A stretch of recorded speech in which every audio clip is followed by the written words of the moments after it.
ගණන් කිරීම. අහලා තියෙනවද? නොංචිකෝලමේ තියෙනවා කප්පරක් ගෑනු හිටියත් මේ වගේ ළඳා.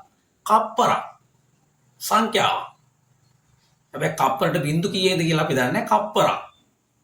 වෙලාවක කියනවා අපේ 100ට අද නම් නහුතට තද වුණා. නහුතය. නහුතය කියන්නේ අපේ පැරණි සාහිත්‍යයේ සංඛ්‍යාව.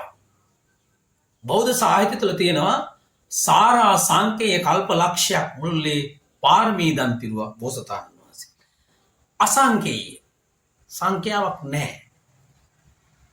එතනින් ගණනය කිරීම ඉවරයි කියන එක තමයි සාමාන්‍ය අපි පැරණි සාහිත්‍යයේ ගණන් කිරීම වලින් කියන්නේ.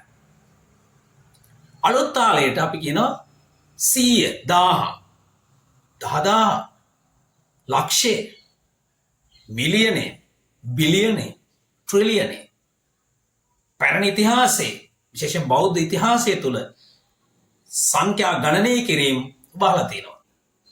100 1000 10000 ලක්ෂය කෝටිය ප්‍රකෝටිය කෝටි ප්‍රකෝටිය නහුතය නින්නහුතය අබ්බුදේ නිරබ්බුදේ අහහය අබබය සෝගන්ධිකය උප්පලය කුමුදය පුණ්ඩරීකය කතානය මහා කතානය අසංකේය.